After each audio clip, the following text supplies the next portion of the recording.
ঘৃণা, প্রেম, রেগে যাওয়া, মান ভাঙানো, ভুলে যাওয়া, এই সকল অনুভূতি মানুষের জীবনে অত্যন্ত গুরুত্বপূর্ণ। মানুষের এই অনুভূতিগুলো না থাকলে মানুষ একটা যন্ত্রের থেকে বেশি আর কিচ্ছু না। কিন্তু এই অনুভূতি আপনি ভুল দিকে চালিত করলে এরাও আপনাকে আর মানুষের মতো বাঁচতে দেবে না। যদি ঘৃণার কথা বলেন, যদি আপনি কোনো ব্যক্তিকে ঘৃণা করেন, সেটা কেন? ব্যক্তিকে ঘৃণা করবেন কেন? ঘৃণা করুন তার স্বভাবগুলিকে, সেই স্বভাবগুলিকে যা সেই ব্যক্তিকে অপ্রিয় করে তুলছে। কারণ স্বভাব পাল্টানো যায়। সেইভাবেই রাগ করুন, কিন্তু তাদের কথায়, তাদের ওপরে না। কারণ কথা বদলে দেওয়া সম্ভব। ভুলতে হলে ভুলুন তাদের ত্রুটি, তাদের নয়। কারণ ভুল অবশ্যই শুধরে নেওয়া যায়। প্রেম করুন তবে তাদের আত্মার সাথে, তাদের অনুভূতির সাথে, শরীরের সাথে নয়। কারণ শরীর হলো নশ্বর। বলুন কিন্তু খারাপ ভাবে নয়, ভালোবেসে। রাধা রাধা। মুঠো হাতের শক্তি বেশি, মুঠো খুললেই তা দুর্বল। তা এমন কি থাকা উচিত এই বন্ধ মুঠোয় যা লাখের সমান? মানসিকতা এবং স্বপ্ন। মানুষ জন্মগ্রহণ করে, তার মানসিকতা সময়ের সাথে উন্নত হয়। মানসিকতা অনুযায়ী সে স্বপ্ন দেখে, আর সেই স্বপ্ন সার্থক করতে সে পরিশ্রম করতে থাকে। কিন্তু খুব গুরুত্বপূর্ণ একটা কথা আছে যা আপনার মনে রাখা উচিত। আপনার এই মানসিকতা, আপনার এই স্বপ্ন, তা যেন আপনার নিয়ন্ত্রণে থাকে। আপনার বন্ধ মুঠোয় যেন এর লাগাম থাকে, আপনি যেন এর প্রভু হন। যদি তা হয় তবেই আপনি লাভবান হবেন। যদি এরা আপনাকে নিয়ন্ত্রণ করতে থাকে, যদি আপনার মুঠো খুলে যায়, না পথ আপনার নিয়ন্ত্রণে থাকবে, না মানসিকতা থাকবে, না স্বপ্ন নিয়ন্ত্রণে থাকবে। আর যদি তাই হয় তাহলে আপনি আপনার ভবিষ্যৎ নষ্ট করে ফেলবেন। তাই নিয়ন্ত্রণ করতে শিখুন নিজের বিচার বুদ্ধি, নিজের মানসিকতা, নিজের স্বপ্নকে। নিজের এই স্বপ্ন পূরণ করুন আর আমার সাথে ভালোবেসে বলুন, রাধা রাধা। প্রত্যেক প্রাণী ভালোভাবে জীবন যাপন করতে চান, এটা তাদের স্বভাবে আছে এবং ভাবাটা অনুচিত নয়। কিন্তু একটা ভালো জীবনের গুরুত্বপূর্ণ অংশ কোনটা? বসবাসের স্থান, সেই স্থান যেখানে আমরা জীবন অতিবাহিত করি। এবার মানুষ ভাবতে পারেন যে একটা ভালো বাসস্থানের অর্থ কি? সেই স্থান যেখানে সহজে জল পাওয়া যায়, যেখানে শুদ্ধ বায়ু পাওয়া যায়, যেখানে আনাজ উৎপন্ন হয়। এটা জীবনযাপনের জন্য পর্যাপ্ত বটে, কিন্তু ভালো জীবন যাপনের জন্য আরো একটা কথা আপনাকে বুঝতে হবে। সাধু, জ্ঞানী, পণ্ডিত ব্যক্তি, এই সকল মহাপুরুষ, এনাদের যে বাসস্থান তা অত্যন্ত বিশেষ হয়। এখানে এক ধরনের বিশেষ ইতিবাচক শক্তি থাকে। এমন একটা স্থান যেখানে দেবতারাও বিচরণ করেন। জীবন আমরা সবাই যাপন করি, কিন্তু জীবনের উদ্দেশ্য শুধুমাত্র জীবন যাপন করা নয়। জীবনের উদ্দেশ্য হলো মুক্তি লাভ করা। আর এই সকল সাধু, জ্ঞানী, পণ্ডিত ব্যক্তি, এই সকল মহাপুরুষ আপনাকে মুক্তির পথে নিয়ে যেতে পারেন। কারণ এরা হলেন সেই মহাপুরুষ যারা নিজেদের অন্তরের বিকার, অহংকার, ক্রোধ, বিদ্বেষ, এই সকল দোষগুলিকে ত্যাগ করেছেন, এদের ওপর বিজয় লাভ করেছেন। এমনই একজন ব্যক্তি আপনাকে মুক্তির পথে নিয়ে যেতে পারে। প্রয়োজন হলো শুধুই এনাদের চিনতে পারা, এদের কথা বুঝতে পারা এবং এদের দেখানো পথে চলা। যদি আপনি এটা করতে পারেন, তাহলে এই মন প্রফুল্ল হয়ে বলবে, রাধা রাধা। বিগত দিনের কিছু কথা মনে পড়ে গেল। এক অদ্ভুত ঘটনা যা অমূল্য শিক্ষা দিয়ে যেতে পারে। বিষয় হলো যক্ষের সাথে যুধিষ্ঠিরের কথোপকথন। একবার যক্ষ যুধিষ্ঠিরকে জিজ্ঞেস করলেন, ওনাকে বললেন যে আমার কিছু প্রশ্নের উত্তর যদি আপনি দিতে পারেন, তাহলে আমি আপনার বাকি ভ্রাতাগণকে আবার জীবিত করে তুলব। সেগুলোর মধ্যে খুব গুরুত্বপূর্ণ আর কঠিন একটা প্রশ্ন ছিল, এই সংসারে সব থেকে শ্রেষ্ঠ আশ্চর্য কোনটি? এই প্রশ্ন আমি আপনাকে জিজ্ঞেস করছি।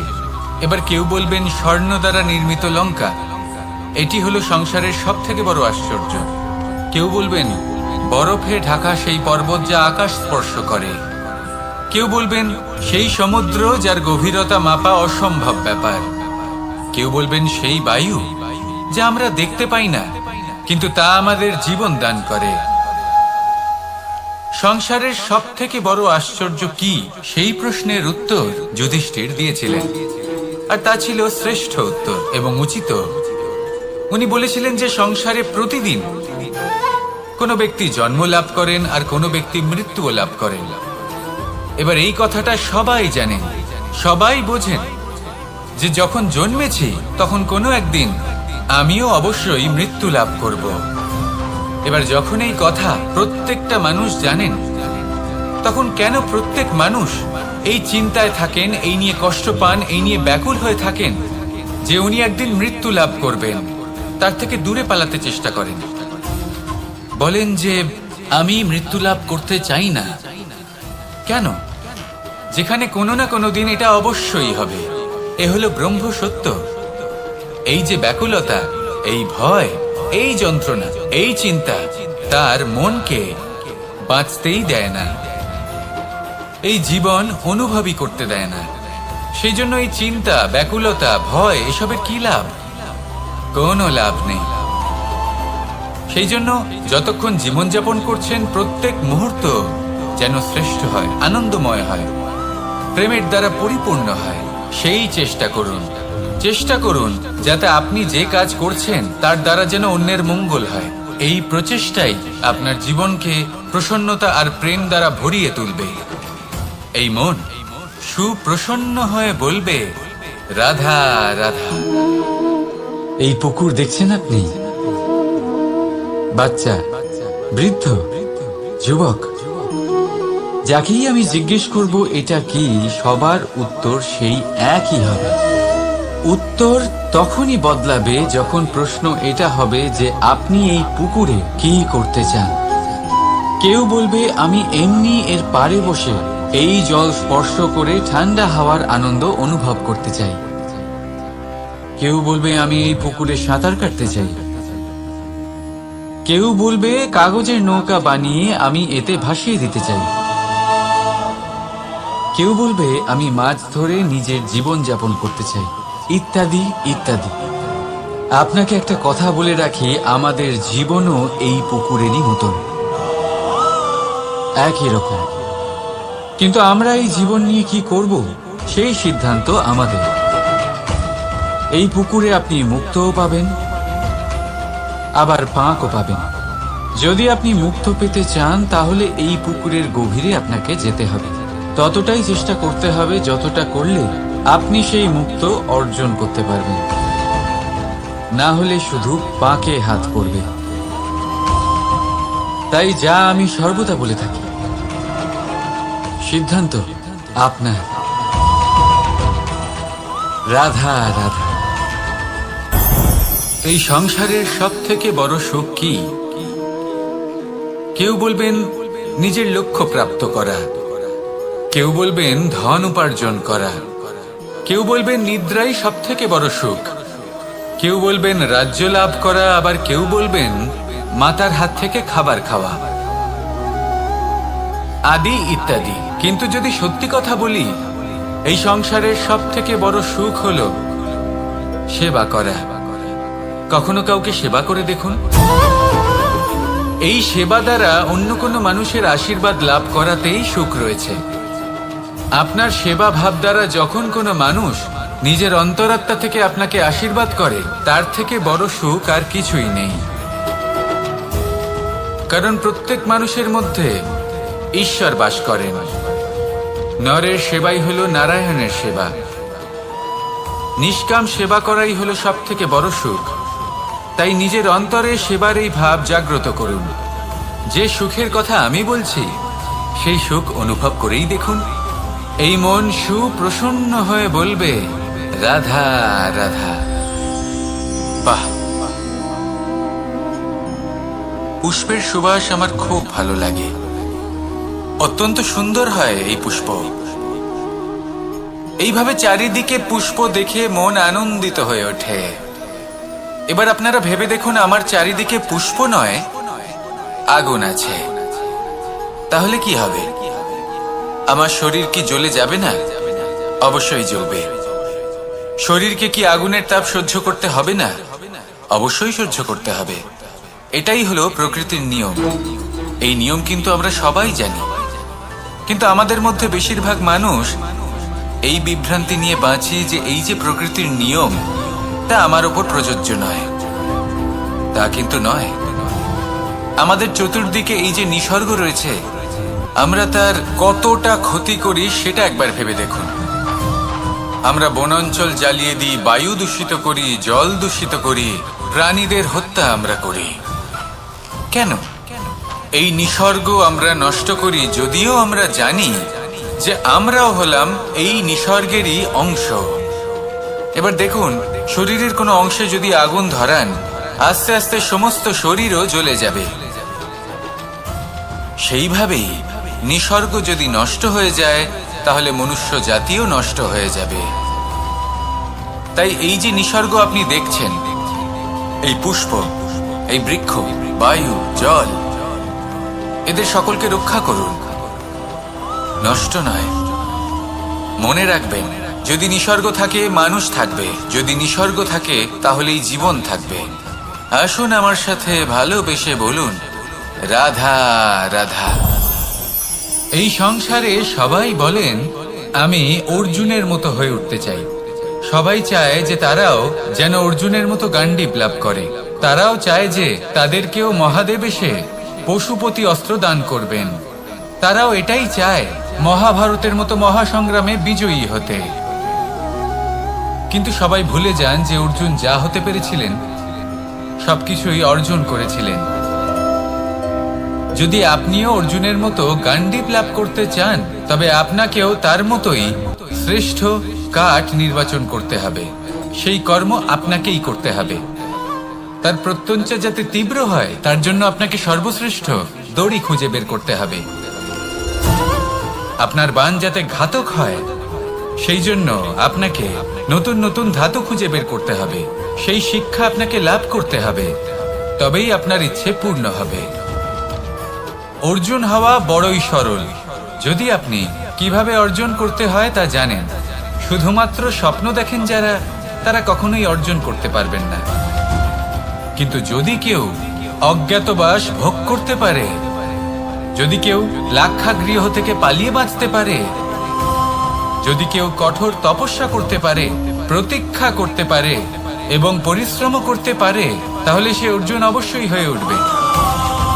যদি আপনি অর্জুন হয়ে উঠতে চান, তাহলে কর্ম করতে শিখুন আর আমার সাথে ভালোবেসে বলুন, রাধা রাধা। জীবন থাকলে লক্ষ্য অবশ্যই থাকবে। যদি লক্ষ্য থাকে, তার পথ অবশ্যই থাকবে। যদি পথ থাকে, তাহলে বাধা অবশ্যই থাকবে। আর এর উপরেই নির্ভর করে যে আমরা জীবনে সফল হব না অসফল, পুরস্কারের ভাগীদার হব নাকি তিরস্কারের। মনে করুন, আপনাকে একটা কাজ করতে হবে, আপনাকে পর্বত আরোহণ করতে হবে, আর সেই পথের ঢাল আপনাকে একাধিকবার ফেলে দেবে। পাথর আপনাকে একাধিকবার আহত করবে। এই অবস্থায় কি করবে? সাধারণ মানুষ বেছে নেয় প্রতিশোধ। সেই পর্বতকে নষ্ট করে দেওয়ার চিন্তা ভাবনা করে, তার ভিতকে নড়িয়ে দেওয়ার কথা ভাবে সেই মানুষ। কিন্তু পর্বতকে তো কেউ নষ্ট করতে পারে না। তাই অসফল হওয়ার সাথে সাথে কুখ্যাতিরও ভাগীদার হয়ে যায় সে। দ্বিতীয় পথ হলো পরিবর্তন। যদি আপনি সেই পর্বত ভাঙার পরিবর্তে তাতে সোপান তৈরি করেন, তাহলে আপনিও সেই পর্বতে উঠতে পারবেন অন্য কেউও তাতে উঠতে পারবে, আগামী প্রজন্মও তাতে উঠতে পারবে, আর সেই আগামী প্রজন্ম সর্বদা আপনার সুনাম করবে। তাই জীবনে প্রতিশোধ নয়, পরিবর্তন বাছুন। বদলা নয়, বদল বেছে নিন। আপনার বাধা আপনার বন্ধু হয়ে যাবে। রাধা রাধা। সমস্ত মানুষের জীবন কিছুটা সমান হয়। মানুষ জন্মগ্রহণ করে, তারপর চলতে শেখে, জীবনে এগিয়ে চলে, বার্ধক্য লাভ করে, তারপর সমাপ্ত হয়ে যায়। কিন্তু সেই ব্যক্তিরা কারা যারা প্রকৃত অর্থে মনুষ্য জীবন যাপন করেন? এনারা হলেন সেই ব্যক্তি যারা পড়ে গেলেও আবার উঠে দাঁড়ানোর চেষ্টা করেন, নিজের ভেঙে পড়া অস্তিত্বকে আগলে নিয়ে আবার একটা আকার দেওয়ার চেষ্টা করেন, ভগ্ন আশাকে আবার একটা নতুন দিশা দেন। অসফল হওয়ার পরেও থামেন না, আবার এগোতে থাকেন। অসফল হওয়ার পরে যদি আপনি থেমে যান তাহলে সাফল্য আপনার সামনে অপেক্ষা করে, কিন্তু আপনি তা দেখতে পান না। তাই জীবনের সংঘর্ষে অংশগ্রহণ করতে শিখুন। জীবনের সংঘর্ষ থেকে পালাবেন না। আসুন আমার সাথে ভালোবেসে বলুন, রাধা রাধা। একবার একটা শেয়াল বনে বিচরণ করছিল। ও একটা ছোট্ট শাবক দেখতে পেল। ও ভাবলো, আজ একেই আমি খাবার হিসেবে গ্রহণ করব। আশেপাশে দেখলো কেউ দেখছে না, তো কেউ ছিল না, আর সেই শাবকের ওপর আক্রমণ করলো, যা হলো একটা ঘোর অপরাধ। বনের নিয়ম অনুসারে আপনি কখনোই শাবকের উপর আক্রমণ করতে পারেন না।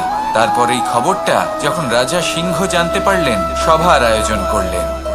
কিন্তু সেখানে শেয়াল বলল, আমি তো এরকম কিছু করিনি।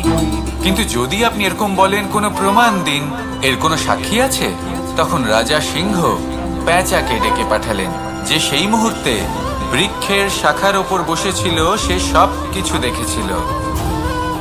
পেঁচা সব সত্যি কথা বলল, আর শেয়ালকে মৃত্যুদণ্ড দেয়া হলো। এবার এই কাহিনী আমি আপনাকে কেন শোনালাম? কারণ মানুষও কখনো কখনো এরকম কর্ম করেন যা শিয়াল করেছে। এটা ভাবেন কেউ দেখছে না, যখন আমি অনুচিত কর্ম করতেই পারি। কিন্তু না, আপনি যাই করুন না কেন, কেউ না কেউ অবশ্যই তা দেখছে। কোনো ব্যক্তি না হলেও কোনো প্রাণী, না হলে কোনো যক্ষ বা দেব বা প্রেত। যদি এনারা কেউ না দেখেন, তাহলে ধরিত্রী মাতা দেখেন, যেখানে দাঁড়িয়ে আপনি সেই কর্ম করছেন, তাই না? তাই একটা কথা সবসময় মনে রাখবেন, কে দেখছেন কে দেখছেন না সেই বিষয়ে ভাবা ছেড়ে দিন। এটা খুব সহজ কথা। আপনি যদি উচিত কর্ম করেন, উচিত ফল পাবেন। যদি অনুচিত কর্ম করেন, তাহলে আপনি অনুচিত ফল অবশ্যই পাবেন। সেই জন্য উচিত পথে চলতে থাকুন, উচিত কর্ম করতে থাকুন, আর আমার সাথে ভালোবেসে বলুন, রাধা রাধা। আপনি কখনো কোনো বাজকে নিজের বাসা বানাতে দেখেছেন? এই বাজ যখনই কোনো বাসা বানায়, তখন উঁচু গাছের ডালে বা কোনো পর্বতের শিখরে বাসা বানায়, অনেক উচ্চতায়। আর সেখানে তার সন্তানও জন্মগ্রহণ করে। যখন এই সন্তানেরা জন্মায়, তখন এই বাজ খুবই ভালোবেসে এবং খুব সাবধানে এদের পালন পোষণ করে। নিজের ঠোঁট দিয়ে তাদের ঠোঁটে খাবার পরিবেশন করে। কিন্তু যেই সেই সন্তানেরা হৃষ্টপুষ্ট হয়ে যায় এবং সেই কথা বাজ নিজে বুঝতে পেরে যায়, সেই বাজ নিজেই সেই বাসা ছিন্ন ভিন্ন করে দেয়। সেই সন্তান যাদের সবেমাত্র ডানা গজিয়েছে, কিভাবে উঠতে হয় তারা জানে না, সেই সন্তানগুলিকে উচ্চতা থেকে ঠেলে দেয়। সেই সন্তান প্রথমে ভয়ভীত হয়ে যায়। তারা সামনে মৃত্যুকে দেখতে পেয়ে ভয়ের কারণে তাদের ডানা ঝাপটাতে থাকে, আর সেই প্রক্রিয়াতেই সেই সন্তানগুলি উড়তে শুরু করে দেয়। এবার এই ঘটনায় আমরা কি শিক্ষা পেতে পারি? এটাই, যদি আপনি মাতা পিতা হন, তাহলে নিজের সন্তানকে অবশ্যই স্নেহ করুন, কিন্তু তাদেরকে নিজের আঁচলের তলায় বেঁধে রাখবেন না। যদি আপনি চান আপনার সন্তান জীবনে উন্নতি করুক, তাহলে নিজের মুঠো থেকে তাদের স্বতন্ত্র করে দিন। এই সংসারে সংঘর্ষ করতে দিন। সেই সন্তান নিজেই বুঝতে পারবে যে জন্মের সময় পাওয়া ডানা কি করে ব্যবহার করতে হয়। আর আপনার চোখের সামনে আপনার সন্তান এই আকাশে উড়তে থাকবে। তাহলে আসুন আমার সাথে ভালোবেসে বলুন, রাধা রাধা। সংসারে সবচেয়ে পবিত্র মানা হয় গঙ্গা জলকে। কখনো ভেবে দেখেছেন কেন? কারণ গঙ্গা জলের আবির্ভাব অত্যন্ত শুদ্ধ হয়, তার জন্ম শুদ্ধ হয়, যেখান থেকে তার শুরু সেটাই শুদ্ধ হয়। আর শুরুটা শুদ্ধ হওয়া অত্যন্ত আবশ্যক। আমাদের জীবনে সবই শুরু হয় আমাদের ভাবনা থেকে। নিজের ভাবনাকে শুদ্ধ রাখুন, কারণ এই ভাবনা থেকেই আবির্ভাব হয় শব্দের। আপনার শব্দ শুদ্ধ রাখুন, কারণ এই শব্দ দ্বারাই আপনার কাজ সম্পন্ন হয়। আপনার কাজ শুদ্ধ রাখুন, কারণ এই কাজ দ্বারাই তৈরি হবে আপনার স্বভাব। স্বভাব থেকেই তৈরি হয় আপনার অভ্যাস, আর অভ্যাস থেকে তৈরি হয় আপনার চরিত্র। আর এই চরিত্র সংসারের সমক্ষে এক আদর্শ হয়ে ওঠে। তাই ভাবনা থেকে আদর্শের এই যাত্রা শুভ তখনই হয়ে ওঠে যখন আপনার ভাবনা শুদ্ধ হয়। এই সংসারে, এই জীবনে নিজের ভাবনা শুভ রাখলে, শুদ্ধ করলে আপনার মন সুপ্রসন্ন হয়ে বলবে, রাধা রাধা।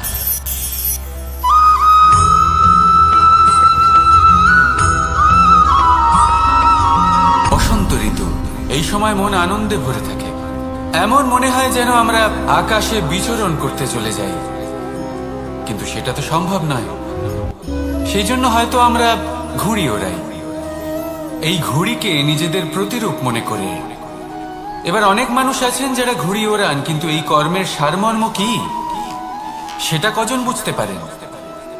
আপনি এটা মনে করুন যে আপনি হলেন সেই ঘুড়ি, আর এই সুতো যিনি ধরে রয়েছেন তিনি হলেন পরমাত্মা। আর এই সুতো যেখান থেকে শুরু হয় সেই লাটাই হলো আমাদের কর্মচক্র।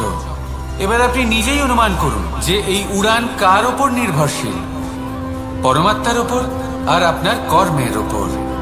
যদি পরমাত্মা আপনার হাত ধরে থাকেন, আপনার সাথে থাকেন, যদি আপনি শুভ কর্ম করতে থাকেন, আপনি এই আকাশে উড়তে থাকবেন। কিন্তু কোথাও কোথাও যদি পরমাত্মার সাথে এই বন্ধন ছিন্ন হয়, আপনার কর্মচক্র খারাপ হয়ে যায় বা থেমে যায়, তাহলে আপনার এই ঘুড়ি কেটে যাবে আর দূরে কোনো গাছের ডালে গিয়ে আটকে যাবে।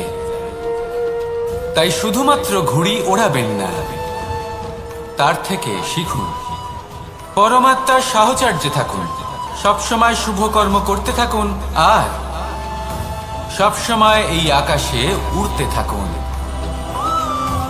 আসুন আর আমার সাথে ভালোবেসে বলুন, রাধা।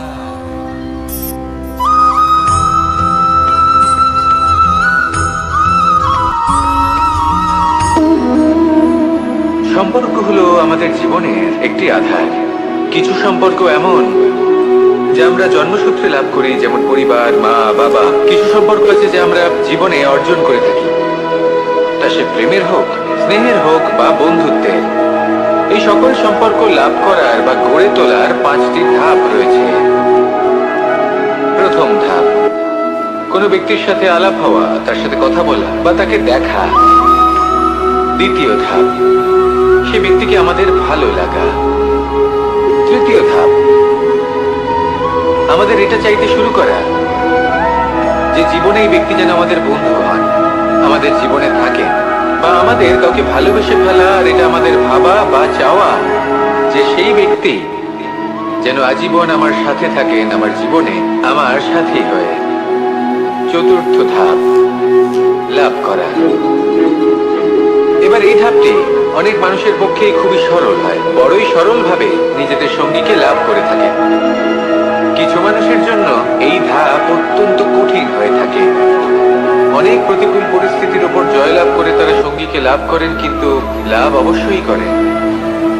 এরপরে আসে পঞ্চম, অন্তিম এবং সব থেকে গুরুত্বপূর্ণ ধাপ। সেটা হলো সেই সম্পর্ক পালন করা। এটা হলো এমন এক বিষয় যা প্রত্যেক মানুষের শেখা উচিত। যদি ব্যক্তি নিজের জীবনে সম্পর্ক রক্ষা করতে শিখে যান, তবে প্রত্যেক সম্পর্ক তার জীবনকে স্বর্গ করে তুলবে। আসুন আর আমার সাথে ভালোবেসে বলুন, রাধা রাধা।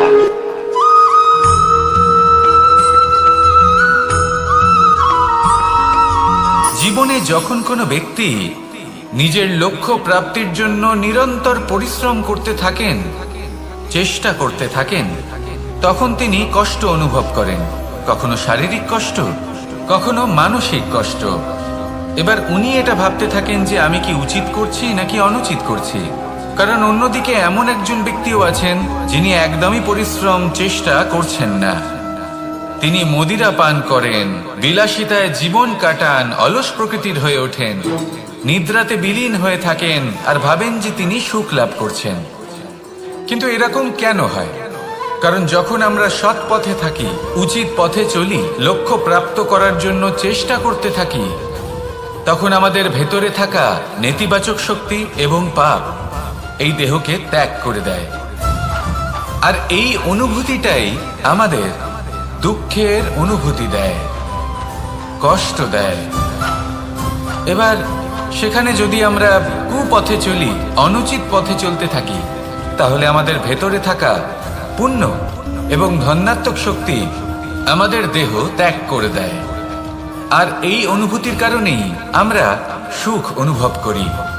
কিন্তু কখনো ভাববেন যে এই সুখ বেশি সময় পর্যন্ত থাকে না।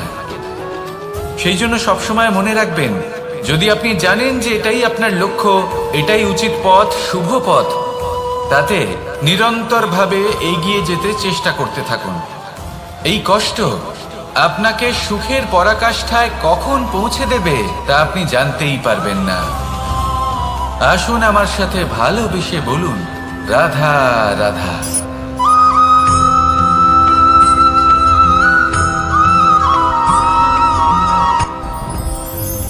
সাথী। সাথী এই শব্দটির ব্যাখ্যা কে কিভাবে করে? মিত্র, সখা, বন্ধু। কিন্তু অর্থ একটাই, তিনি যিনি আপনার সঙ্গী হন আর তিনি যার সাথী আপনি হন। এবার সব থেকে বড় প্রশ্ন হলো এটাই যে তিনি কে হতে পারেন যাকে আপনি আপনার সাথী বলে মেনে নিতে পারেন, নিজের সখা, নিজের মিত্র, নিজের বন্ধু মেনে নিতে পারেন। আপনার সাথী হলেন তিনি যিনি দুঃখের সময় আপনার পাশে থাকবেন, আপনার হাত ধরে থাকবেন। আপনার সাথী হলেন তিনি যার হাত আপনি নিজের সুখের দিনে ধরে থাকবেন।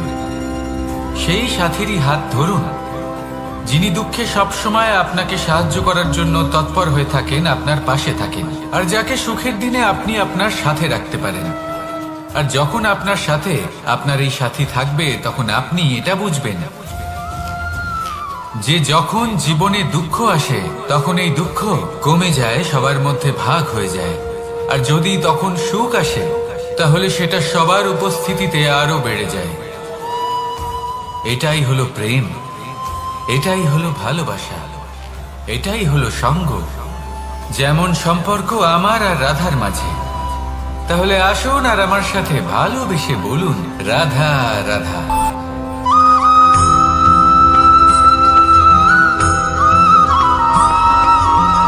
এই সংসারে প্রত্যেক মানুষ এটাই চান যে তিনি যেন ধনবান হন, আর্থিক অবস্থা তার ভালো থাকে, ওনার বাড়িতে লক্ষ্মীর আগমন হয়। কিন্তু সেটা হবে কি করে, সেটাই হলো প্রশ্ন।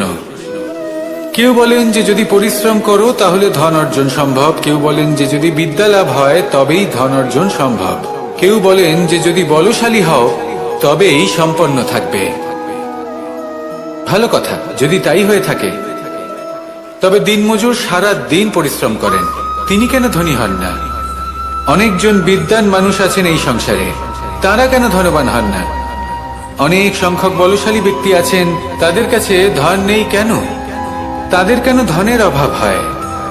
আবার এমনও কিছু মানুষ আছেন যারা পরিশ্রম করেন, তারা দিনমজুর, কিন্তু তারা ধন অর্জন করতে পারেন। কিছু বিদ্বান ব্যক্তি আছেন যাদের কাছে অধিক মাত্রায় ধন রয়েছে, কয়েকজন বলশালী ব্যক্তি রয়েছেন যাদের কাছে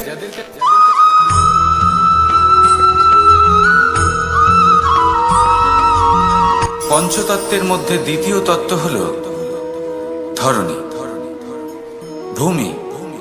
যাকে আমরা ধরণী মাতা বলি। এই ধরণী ধৈর্য ধারণ করে, আর এর ওপরেই আমাদের সমগ্র সংসার নির্ভরশীল।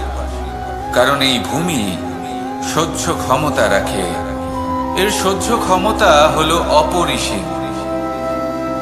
সন্তান যতই আঘাত প্রদান করুক না কেন, প্রেম পূর্বক সহ্য করে, আর তার বদলে অমূল্য রত্ন প্রদান করে। সন্তান যদি হাল চালায়, তাহলে তার বদলে তাকে অন্ন প্রদান করে। এটাই হলো ধরনী। এবার এর থেকে আমরা কি শিক্ষা পেতে পারি? এটাই যে কারোর জন্য কিছু করা বা কাউকে কিছু দেওয়া মনে কোনো কামনা ছাড়াই। আর এই কথাটা বুঝে যান, যদি কারোর জন্য কামনা না রেখে বা কোনো পাওয়ার আশা না রেখে কারোর জন্য কিছু করেন বা কারোকে কিছু দেন, যদি এটা আপনি শিখতে পারেন, তবে আপনি ভালোবাসতে শিখে গেছেন। আর সেই জন্যই এই ধরিত্রীকে মাতা বলা হয়। কারণ মাতা শুধু উনি নন যিনি গর্ভে সন্তানকে ধারণ করেন, মাতা তো উনিও যিনি জীবন বাঁচতে শেখান, যিনি জীবন বাঁচার উদাহরণ প্রদান করেন। তাহলে ধরণীর থেকে এই নিঃস্বার্থ ভাব শিখুন, নিঃস্বার্থ ভালোবাসা শিখুন, আর এই ভালোবাসার সাথেই বলুন রাধা রাধা।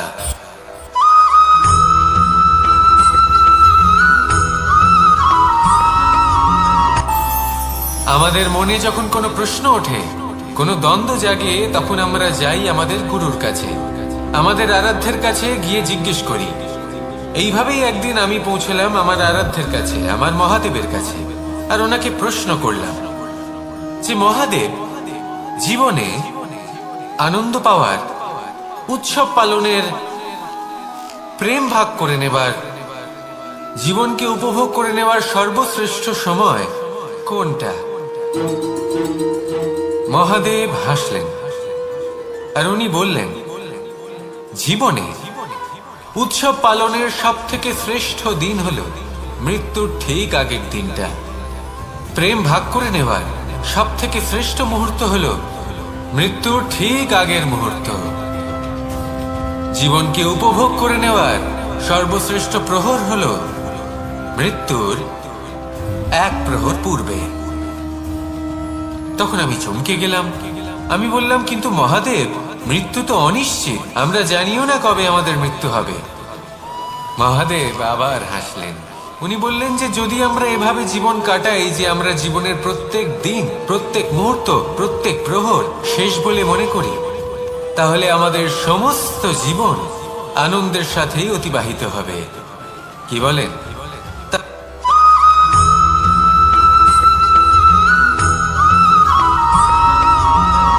সংসারে আমাদের জীবনে যখন কোনো সুখ বা দুঃখ আসে, তার জন্য আমরা কাউকে না কাউকে অবশ্যই দায়ী করে থাকি, তাই না?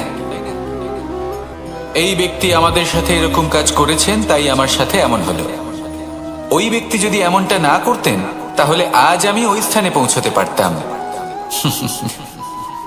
সবই আপনার দৃষ্টিভঙ্গির ওপর নির্ভরশীল। আর যদি আপনার দৃষ্টিভঙ্গি এমন হয়, তাহলে তা অনুচিত। সত্যি কথা বলতে, এই সংসারে ভিন্ন ভিন্ন ধরনের মানুষ আছে। এটা আপনার উপর নির্ভর করছে কিভাবে তাদের স্বাগত জানাবেন। একবার ভাবুন, আমি আমার দুটো হাত সামনে নিয়ে এলাম, দুটো মুঠো খুলে দিলাম। দুই প্রকারের মানুষ আসবেন, কিছু না কিছু দিয়ে যাবেন। এই মুঠো যদি আমি বন্ধ করে দিই, তাহলে না কেউ আমাকে কিছু দিতে পারবে, না আমার কিছু যাবে আসবে।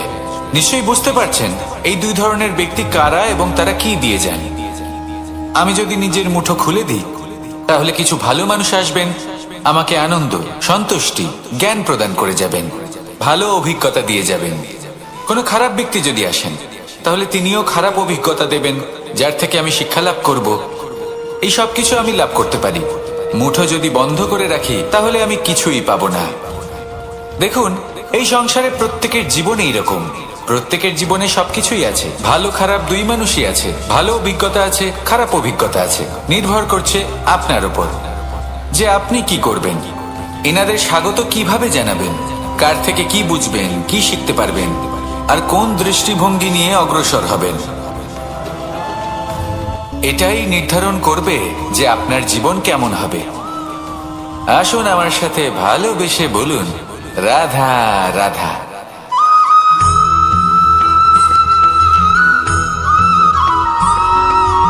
জীবনে অগ্রসর হওয়ার জন্য আমাদের কাকে প্রয়োজন হয়? মাতা পিতা, বন্ধু, প্রেম, সাহায্য, অর্থ, পরিশ্রম, আশা।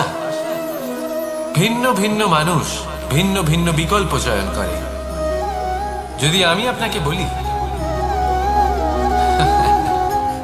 তাহলে জয় আর পরাজয়ের মন্ত্র দুটো শব্দের উপর নির্ভর করে, মেনে নেওয়া আর দৃঢ় হওয়া। যদি মেনে নেন তাহলে হেরে যাবেন, যদি দৃঢ় হন তাহলে নিশ্চিত রূপে জয়ী হবেন। যদি কখনো আপনি ক্লান্ত হয়ে ওঠেন, আপনি দুঃখী হন, পুরোপুরি ভেঙে পড়েছেন, তখন মেনে নেবেন না যে আপনি ভেঙে পড়েছেন, নয়তো হেরে যাবেন। তখন উল্টে স্থির করবেন যে যাই হয়ে যাক না কেন, আমি জয়ী হবই। আর আপনি দেখবেন যে জয় নিশ্চিত রূপে আপনার কাছেই আসবে। তাহলে এই কথা মনে রাখবেন আর আমার সাথে ভালোবেসে বলবেন, রাধা রাধা।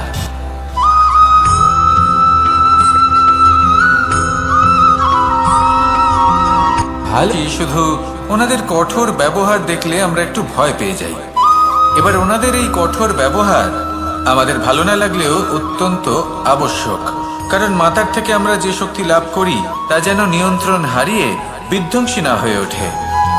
আমরা যেন কোনো কুপথে না চলে যাই, আমরা কখনো যেন দোষ না করে ফেলি। শুধু সেই জন্য পিতা এবং গুরু একটু কঠোর হয়ে ওঠেন, এবং ওনাদের এই কঠোর আচরণ ভবিষ্যতে গিয়ে আমরা অবশ্যই বুঝতে পারি। জীবনে কিছু বছর আমরা এগিয়ে যাই আর তারপর আমরা বুঝতে পারি যে বাবা এবং গুরু আমাদের যথেষ্ট ভালোবাসতেন, কিন্তু ওনাদের ভালোবাসার বহিঃপ্রকাশ আলাদা। প্রয়োজনীয় হলো এটা দেখার, এটা বোঝার যে শুরু থেকে আমাদের প্রতি ওনাদের আচরণ কেমন ছিল। ওনাদের কঠোর হওয়ার পেছনে ওনাদের ভালোবাসাটা বোঝার চেষ্টা করুন, ওনাদের চিন্তাটা বোঝার চেষ্টা করুন, ওনাদের পথপ্রদর্শনের আড়ালে আপনার ভবিষ্যতের জন্য যে পরিকল্পনা ওনারা করেছেন সেটা বোঝার চেষ্টা করুন। তখন আপনারা বুঝতে পারবেন ওনাদের ভালোবাসাকে। আপনার মনের মধ্যে আপনা থেকেই ওনাদের প্রতি সম্মান জেগে উঠবে। নিজের পিতা এবং নিজের গুরু এই দুজনের প্রতি কৃতজ্ঞতা প্রকাশ করুন আর আমার সাথে ভালোবেসে বলুন, রাধা রাধা।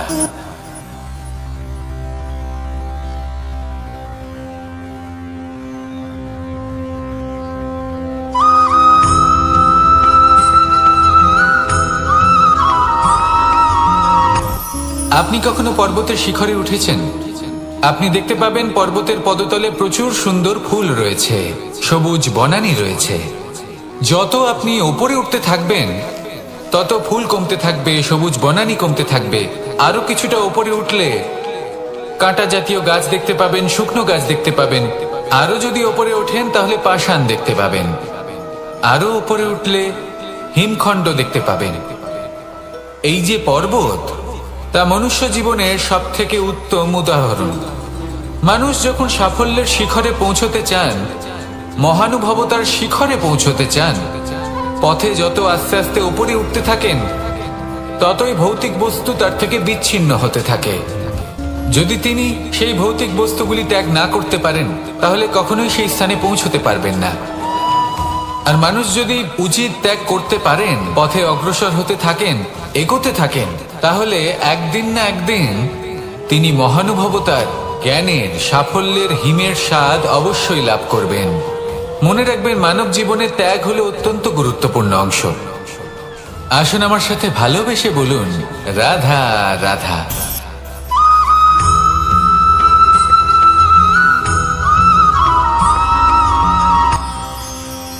মানুষ তার জীবনে দুই ধরনের পরিস্থিতিকে খুব ভয় পায়।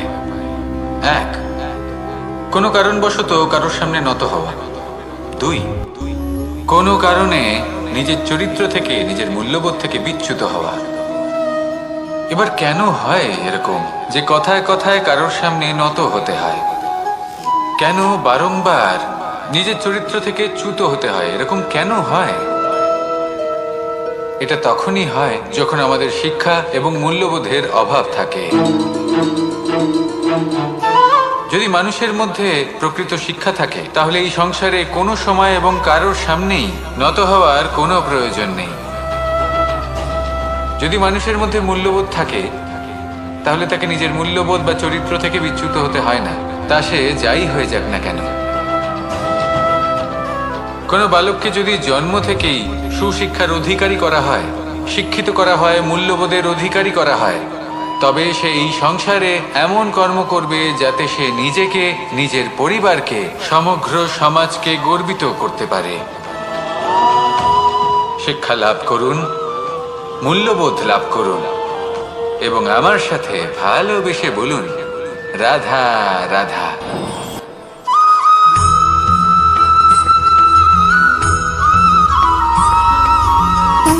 সুখ, দুঃখ এবং শক্তি, এই তিন হলো এই সংসারের ত্রিদেবের মতো। আমাদের জীবনে যা কিছু ঘটছে এই তিনটির ভিত্তির উপরেই হচ্ছে। আসলে এই সংসারের একটা নিয়ম আছে, যখনই আপনি কিছু লাভ করেন এই সংসার আপনার পরীক্ষা নেয়। এটা জানার জন্য আপনার পরীক্ষা নেয় যে আপনি যা কিছুই লাভ করেছেন আপনি কি আদৌ সেটার যোগ্য কিনা। ঠিক সেইভাবেই এই সুখ, দুঃখ এবং শক্তি আপনার পরীক্ষা নিয়ে থাকে। যখন সুখ আসে তখন সে আপনার পরীক্ষা নেয় যে আপনার মধ্যে অহংবোধ জাগ্রত হয়নি তো। যদি অহংবোধ চলে আসে তাহলে সুখ সেখানেই সঙ্গ ত্যাগ করে। দুঃখ আপনার ধৈর্যের পরীক্ষা নিতে থাকে, আর যদি আপনার মধ্যে ধৈর্য না থাকে তাহলে এটা আপনাকে আরো বেশি দুঃখের গভীর অন্ধকারে ঠেলে দেবে। সেখানে শক্তি পরীক্ষা নেয় আপনার বিনম্রতার। যদি আপনি বিনম্র না হন তাহলে হয় এই শক্তি আপনার সঙ্গ ত্যাগ করবে, নয় এই শক্তি বিনম্রতার অভাবে আপনার পতনের কারণ হতে পারে। এই সংসারে যে কোনো ব্যক্তি যিনি এই পরীক্ষায় উত্তীর্ণ হয়ে থাকেন এই জীবনে তিনি সাফল্য লাভ করেন। আসুন আমার সাথে ভালোবেসে বলুন, রাধা রাধা।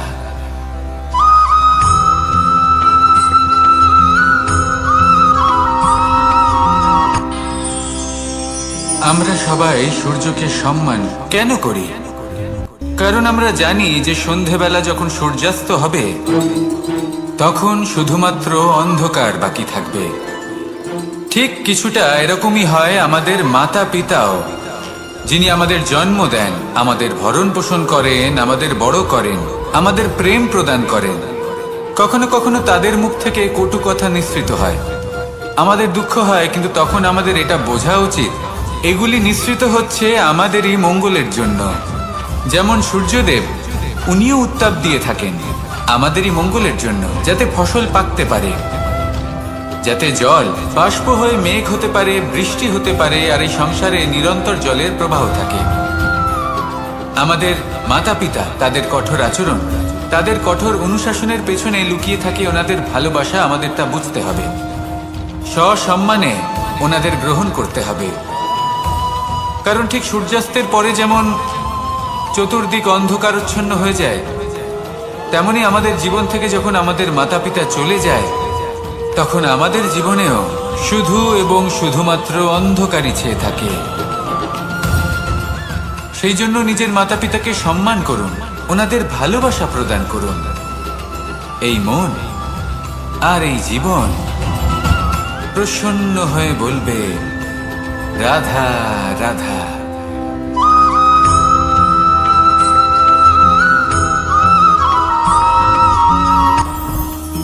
জীবনে কিছু শেখা অত্যন্ত গুরুত্বপূর্ণ। এবার কি কি শিখতে হবে সেই সব শেখানোর জন্য অনেক শিক্ষক রয়েছেন, কিন্তু কি শিখবেন না আর কি করবেন না এটা আমাদের নিজের অভিজ্ঞতা দিয়ে শিখতে হয়। কিন্তু তার মানে এটা নয় যে যদি আপনাকে শিখতে হয় যে আগুনের তাপ কতটা, আপনাকে আগুনের মধ্যে হাত দিতে হবে। না, অন্য কারোর অভিজ্ঞতা দ্বারাও শিখতে পারেন। প্রশ্ন শুধুমাত্র একটাই যে আপনি কি শিখতে চান নাকি চান না। যদি আপনি এটাই ভাবেন যে আমি শুধুই নিজের অভিজ্ঞতা দ্বারাই শিখতে চাই, তাহলে জীবনকাল ছোট মনে হবে, অনেক কিছুই শিখতে পারবেন না। তাই নিজের সাথে সাথে বড়দের অভিজ্ঞতার দ্বারাও শেখা শুরু করে দিন। এই সংসারের অভিজ্ঞতা দ্বারা শিখতে শুরু করে দিন। আর এটা নিশ্চিত রূপে শেখা আবশ্যক যে কখন কি করবেন না, কোথায় থামতে হবে আর কোথায় থামবেন না। তাহলে আসুন আর আমার সাথে ভালোবেসে বলুন, রাধা রাধা।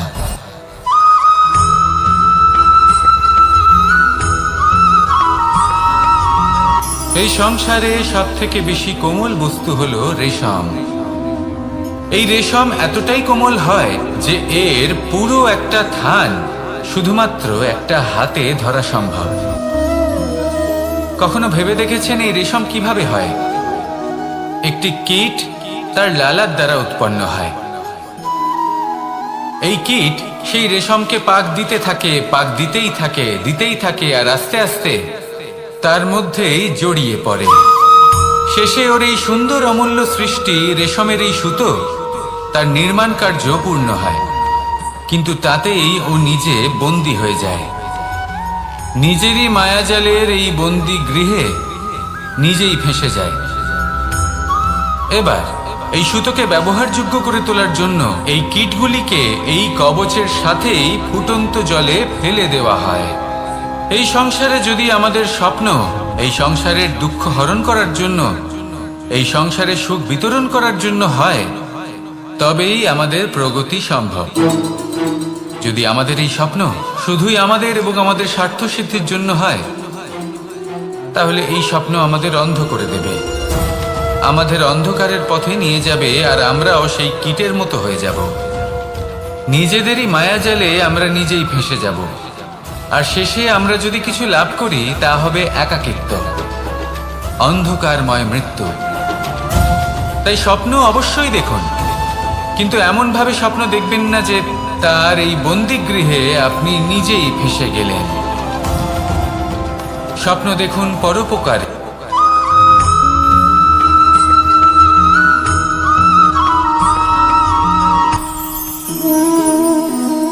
শক্তি এক অত্যন্ত বিচিত্র বস্তু, বা বলতে পারেন অনুভূতি।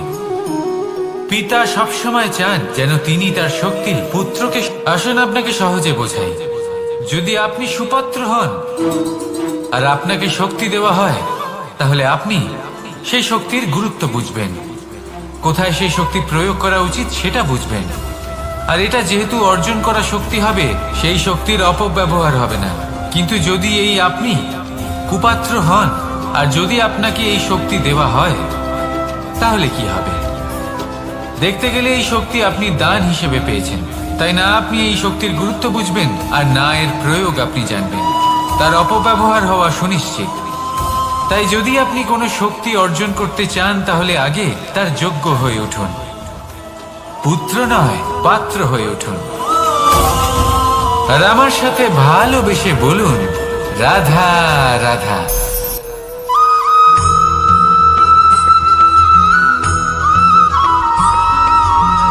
এই সংসারে প্রত্যেক মানুষ এটাই চান যে তিনি যেন ধনবান হন, আর্থিক অবস্থা তার ভালো থাকে, ওনার বাড়িতে লক্ষ্মীর আগমন হয়। কিন্তু সেটা হবে কি করে, সেটাই হলো প্রশ্ন। কেউ বলেন যে যদি পরিশ্রম করো তাহলে ধন অর্জন সম্ভব, কেউ বলেন যে যদি বিদ্যা লাভ হয় তবেই ধন অর্জন সম্ভব, কেউ বলেন যে যদি বলশালী হও তবেই সম্পন্ন থাকবে। ভালো কথা, যদি তাই হয়ে থাকে, তবে দিনমজুর সারা দিন পরিশ্রম করেন, তিনি কেন ধনী হন না? অনেকজন বিদ্বান মানুষ আছেন এই সংসারে, তারা কেন ধনবান হন না? অনেক সংখ্যক বলশালী ব্যক্তি আছেন, তাদের কাছে ধন নেই কেন? তাদের কেন ধনের অভাব হয়? আবার এমনও কিছু মানুষ আছেন যারা পরিশ্রম করেন, তারা দিনমজুর, কিন্তু তারা ধন অর্জন করতে পারেন। কিছু বিদ্বান ব্যক্তি আছেন যাদের কাছে অধিক মাত্রায় ধন রয়েছে, কয়েকজন বলশালী ব্যক্তি রয়েছেন যাদের কাছে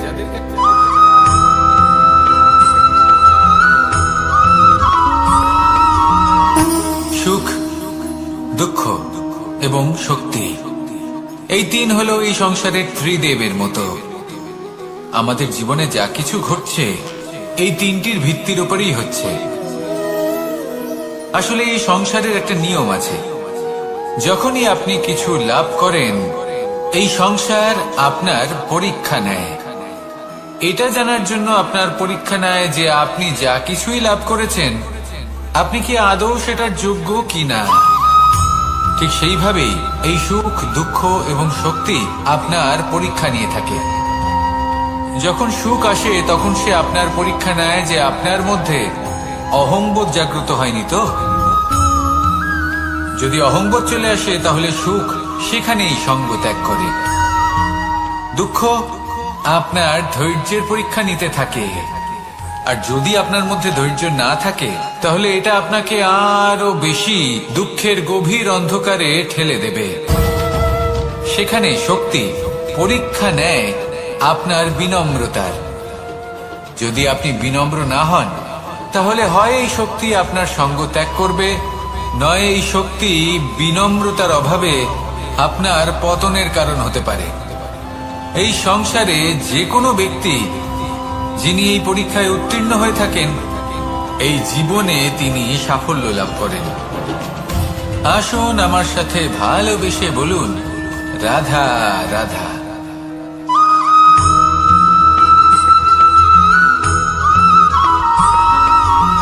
পঞ্চতত্ত্বের মধ্যে দ্বিতীয় তত্ত্ব হল ধরণী, ভূমি, যাকে আমরা ধরণী মাতা বলি। এই ধরণী ধৈর্য ধারণ করে, আর এর উপরেই আমাদের সমগ্র সংসার নির্ভরশীল। কারণ এই ভূমি সহ্য ক্ষমতা রাখে, এর সহ্য ক্ষমতা হলো অপরিসীম। সন্তান যতই আঘাত প্রদান করুক না কেন প্রেম পূর্বক সহ্য করে, আর তার বদলে অমূল্য রত্ন প্রদান করে। সন্তান যদি হাল চালায় তাহলে তার বদলে তাকে অন্ন প্রদান করে। এটাই হলো ধরণী। এবার এর থেকে আমরা কি শিক্ষা পেতে পারি? এটাই যে কারোর জন্য কিছু করা বা কাউকে কিছু দেওয়া মনে কোনো কামনা ছাড়াই। আর এই কথাটা বুঝে যান, যদি কারোর জন্য কামনা না রেখে বা কোনো পাওয়ার আশা না রেখে কারোর জন্য কিছু করেন বা কারোকে কিছু দেন, যদি এটা আপনি শিখতে পারেন তবে আপনি ভালোবাসতে শিখে গেছেন। আর সেই জন্যই এই ধরিত্রীকে মাতা বলা হয়। কারণ মাতা শুধু উনি নন যিনি গর্ভে সন্তানকে ধারণ করেন, মাতা তো উনিও যিনি জীবন বাঁচতে শেখান, যিনি জীবন বাঁচার উদাহরণ প্রদান করেন। তাহলে ধরণীর থেকে এই নিঃস্বার্থ ভাব শিখুন, নিঃস্বার্থ ভালোবাসা শিখুন, আর এই ভালোবাসার সাথেই বলুন, রাধা রাধা।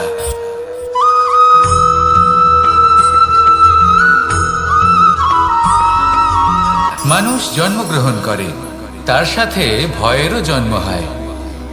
ছোটবেলা থেকেই আমাদের মনে কোনো না কোনো প্রকারের ভয় থেকেই যায়।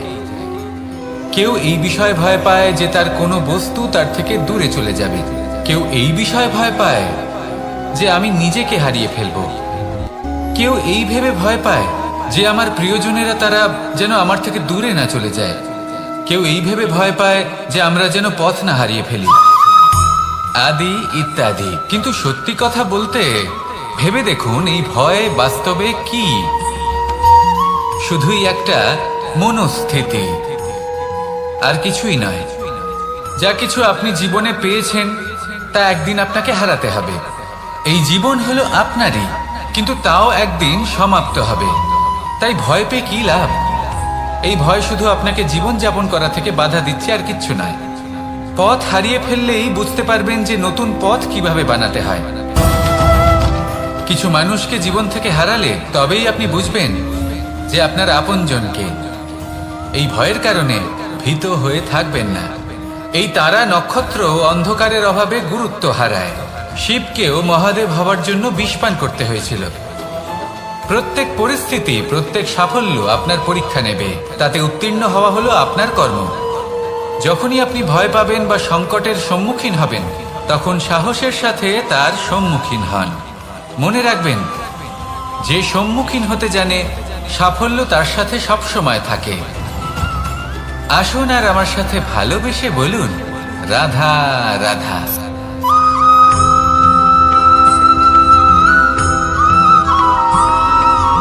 জীবনে অগ্রসর হওয়ার জন্য আমাদের কাকে প্রয়োজন হয়? মাতা পিতা, বন্ধু, প্রেম, সাহায্য, অর্থ, পরিশ্রম, আশা। ভিন্ন ভিন্ন মানুষ ভিন্ন ভিন্ন বিকল্প চয়ন করে। যদি আমি আপনাকে বলি তাহলে জয় আর পরাজয়ের মন্ত্র দুটো শব্দের উপর নির্ভর করে, মেনে নেওয়া আর দৃঢ় হওয়া। যদি মেনে নেন তাহলে হেরে যাবেন, যদি দৃঢ় হন তাহলে নিশ্চিত রূপে জয়ী হবেন। যদি কখনো আপনি ক্লান্ত হয়ে ওঠেন, আপনি দুঃখী হন, পুরোপুরি ভেঙে পড়েছেন, তখন মেনে নেবেন না যে আপনি ভেঙে পড়েছেন, নয়তো হেরে যাবেন। তখন উল্টে স্থির করবেন যে যাই হয়ে যাক না কেন আমি জয়ী হবই। আর আপনি দেখবেন যে জয় নিশ্চিত রূপে আপনার কাছেই আসবে। তাহলে এই কথা মনে রাখবেন আর আমার সাথে ভালোবেসে বলবেন, রাধা রাধা।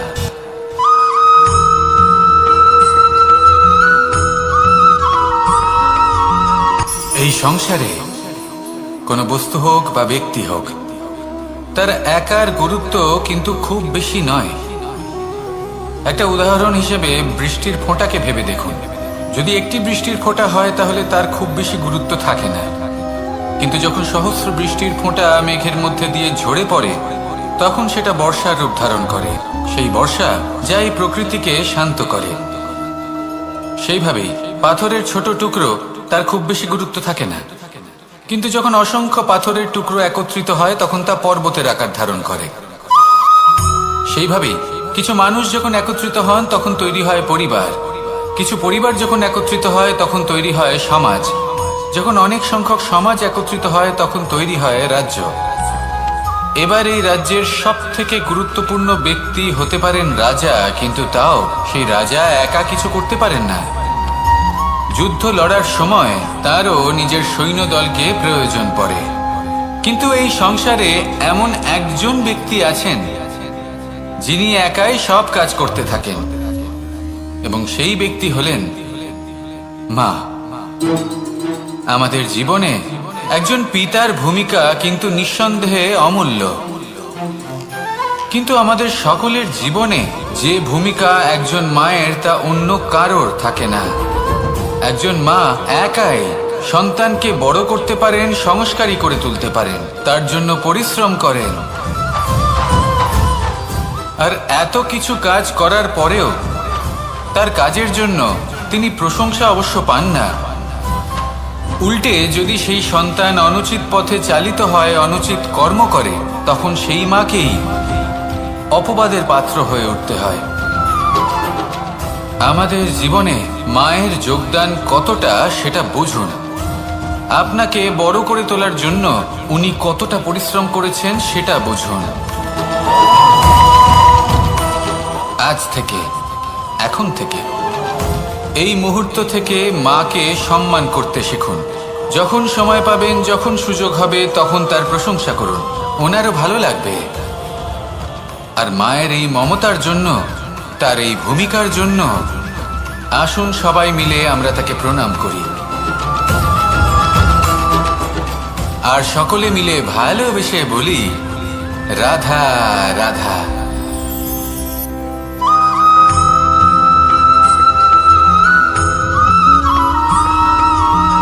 এই সংসারের সব থেকে গুরুত্বপূর্ণ তত্ত্ব কোনটা? প্রথম হলো সময়। জন্ম থেকে মৃত্যু পর্যন্ত এই যে সময়, এটাই তো হলো জীবন।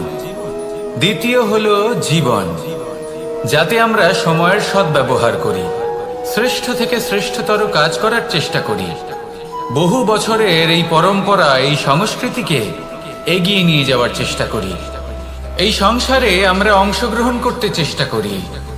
তৃতীয় হলো ধন, সেই ধন যা প্রত্যেক ব্যক্তি অর্জন করতে চেষ্টা করেন। এবার এই তিনটি তত্ত্বের মধ্যে একটা সামঞ্জস্য আছে, সমান ব্যাপার আছে। সে ধনই হোক বা সময় হোক বা হোক জীবন, আর সেই সমান ব্যাপার হলো যে যদি আপনি এটা গণনা করতে থাকেন তাহলে তা কমতে থাকে, যদি আপনি এটা ব্যবহার করেন তাহলে তা বাড়তে থাকে।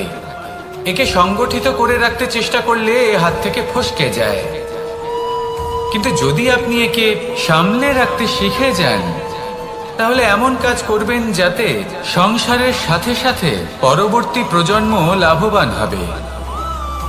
যদি কিছু শিখতে চান তাহলে সামলাতে শিখুন, গণনা করা বা সংগঠিত করা নয়। আসুন আর আমার সাথে ভালোবেসে বলুন, রাধা রাধা।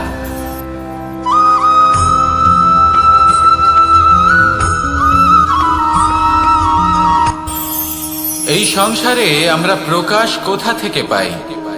এর উত্তর বড়ই সরল। ভোরে যখন সূর্যোদয় হয় তখন প্রকাশের কিরণ আমাদের ঘরে এসে পৌঁছয়। এইভাবেই আমরা প্রকাশ লাভ করি। এবার এই প্রকাশের আলোতেই আমরা সারাদিনের কাজ সম্পন্ন করি। সন্ধে হয়ে যায়, সূর্যাস্তও হয়ে যায়, আর আমাদের ঘর যাতে অন্ধকার না হয় তার জন্য আমরা একটা প্রদীপ প্রজ্বলিত করি। এটাই ঘটে আমাদের জীবনেও। এবার প্রবাহমান আয়ুর সাথে আমরা আমাদের অন্তরে যদি একটা প্রদীপ প্রজ্বলিত করে নিই তাহলে বিষয়টাই অন্যরকম হবে। এবার আপনি বলবেন কোন প্রকাশের কথা বলছি যা আমাদের অন্তরে জাগ্রত করা সম্ভব? আমাদের আত্মার মাঝে প্রেমের প্রকাশ জাগ্রত করার কথা বলছি। কারণ আমাদের এই জীবন এও হলো দিনের আলোর মতো। আজ প্রকাশ আছে, কিন্তু কোনোদিন অবশ্যই অস্ত হবে। কিন্তু অস্ত হবার আগে যদি আমরা আমাদের আত্মার মাঝে প্রেমের এই প্রকাশ উজ্জ্বলিত করে নিই তাহলে আমাদের সন্ধ্যাকালও আমরা আনন্দে এবং প্রেমে যাপন করব। তাহলে আসুন আর আমার সাথে ভালোবেসে বলুন, রাধা রাধা।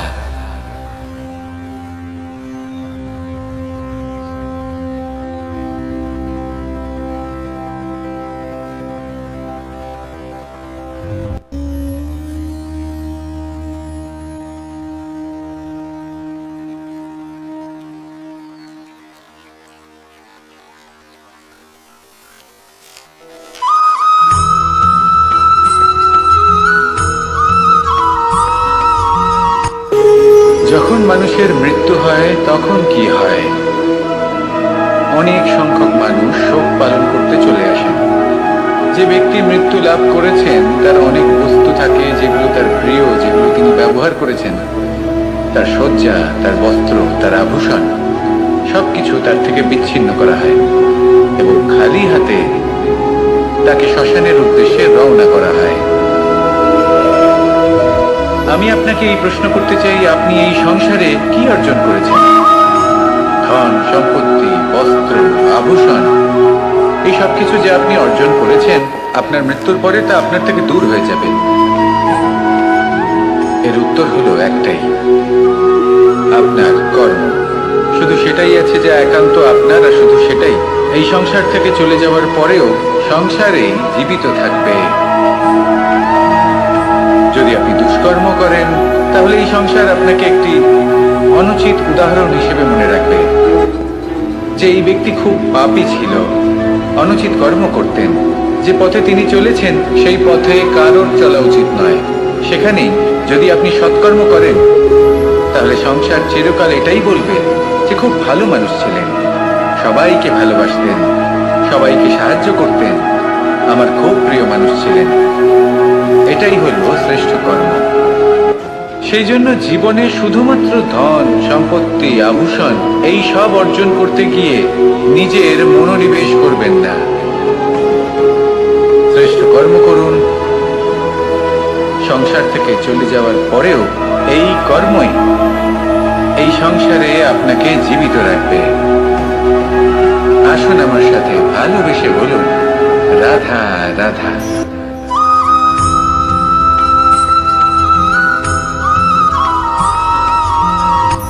এই সংসারে সাফল্য লাভ করার জন্য জ্ঞানের প্রয়োজন হয়, পরিশ্রমের প্রয়োজন হয়, দৃঢ় নিষ্ঠার প্রয়োজন হয়, নিরন্তর চেষ্টা করা প্রয়োজনীয়।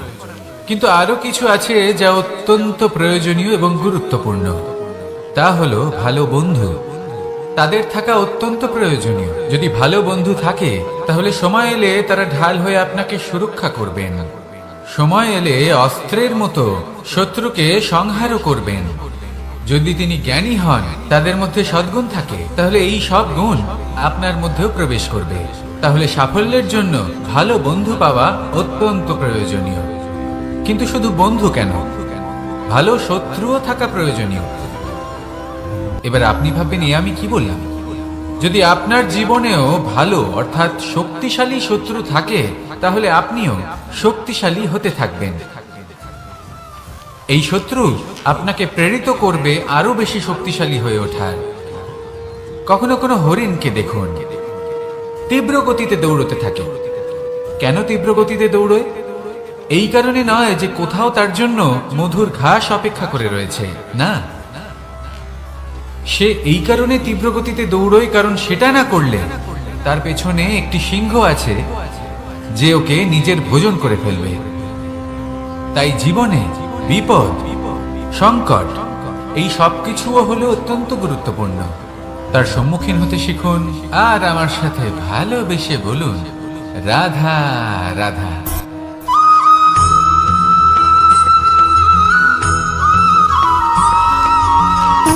সুখ, দুঃখ এবং শক্তি, এই তিন হলো এই সংসারের ত্রিদেবের মতো। আমাদের জীবনে যা কিছু ঘটছে এই তিনটির ভিত্তির উপরেই হচ্ছে। আসলে এই সংসারের একটা নিয়ম আছে, যখনই আপনি কিছু লাভ করেন এই সংসার আপনার পরীক্ষা নেয়। এটা জানার জন্য আপনার পরীক্ষা নেয় যে আপনি যা কিছুই লাভ করেছেন আপনি কি আদৌ সেটার যোগ্য কিনা। ঠিক সেইভাবেই এই সুখ, দুঃখ এবং শক্তি আপনার পরীক্ষা নিয়ে থাকে। যখন সুখ আসে তখন সে আপনার পরীক্ষা নেয় যে আপনার মধ্যে অহংবোধ জাগ্রত হয়নি তো। যদি অহংবোধ চলে আসে তাহলে সুখ সেখানেই সঙ্গ ত্যাগ করে। দুঃখ আপনার ধৈর্যের পরীক্ষা নিতে থাকে, আর যদি আপনার মধ্যে ধৈর্য না থাকে তাহলে এটা আপনাকে আরো বেশি দুঃখের গভীর অন্ধকারে ঠেলে দেবে। সেখানে শক্তি পরীক্ষা নেয় আপনার বিনম্রতার। যদি আপনি বিনম্র না হন তাহলে হয় এই শক্তি আপনার সঙ্গ ত্যাগ করবে, নয় এই শক্তি বিনম্রতার অভাবে আপনার পতনের কারণ হতে পারে। এই সংসারে যে কোনো ব্যক্তি যিনি এই পরীক্ষায় উত্তীর্ণ হয়ে থাকেন এই জীবনে তিনি সাফল্য লাভ করেন। আসুন আমার সাথে ভালোবেসে বলুন, রাধা রাধা।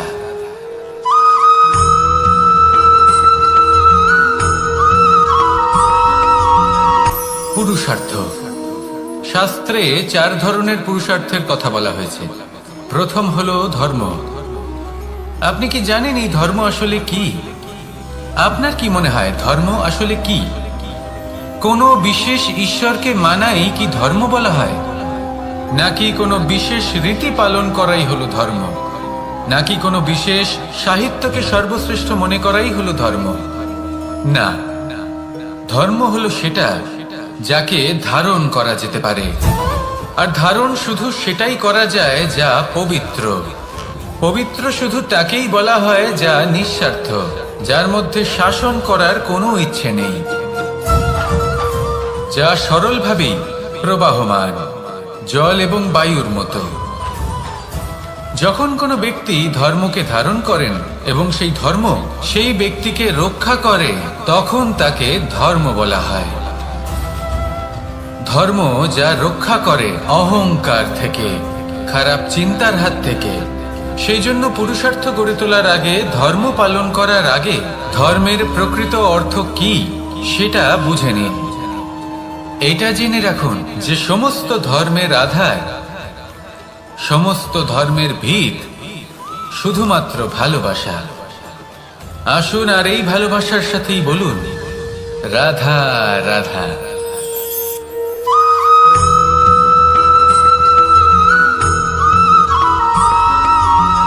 এই সংসারে সব থেকে বেশি কোমল বস্তু হলো রেশম। এই রেশম এতটাই কোমল হয় যে এর পুরো একটা থান শুধুমাত্র একটা হাতে ধরা সম্ভব। কখনো ভেবে দেখেছেন এই রেশম কিভাবে হয়? একটি কীট তার লালার দ্বারা উৎপন্ন হয়। এই কীট সেই রেশমকে পাক দিতে থাকে, পাক দিতেই থাকে আর আস্তে আস্তে তার মধ্যেই জড়িয়ে পড়ে। শেষে ওর এই সুন্দর অমূল্য সৃষ্টি রেশমের এই সুতো তার নির্মাণ কার্য পূর্ণ হয়, কিন্তু তাতেই ও নিজে বন্দী হয়ে যায়। নিজেরই মায়াজালের এই বন্দী গৃহে নিজেই ফেঁসে যায়। এবার এই সুতোকে ব্যবহারযোগ্য করে তোলার জন্য এই কীটগুলিকে এই কবচের সাথেই ফুটন্ত জলে ফেলে দেওয়া হয়। এই সংসারে যদি আমাদের স্বপ্ন এই সংসারের দুঃখ হরণ করার জন্য, এই সংসারে সুখ বিতরণ করার জন্য হয়, তবেই আমাদের প্রগতি সম্ভব। যদি আমাদের এই স্বপ্ন শুধুই আমাদের এবং আমাদের স্বার্থ সিদ্ধির জন্য হয়, তাহলে এই স্বপ্ন আমাদের অন্ধ করে দেবে, আমাদের অন্ধকারের পথে নিয়ে যাবে, আর আমরাও সেই কীটের মতো হয়ে যাব। নিজেদেরই মায়াজালে আমরা নিজেই ফেঁসে যাব, আর শেষে আমরা যদি কিছু লাভ করি তা হবে একাকিত্ব, অন্ধকারময় মৃত্যু। তাই স্বপ্ন অবশ্যই দেখুন, কিন্তু এমনভাবে স্বপ্ন দেখবেন না যে তার এই বন্দিগৃহে আপনি নিজেই ফেঁসে গেলেন। স্বপ্ন দেখুন পরোপকার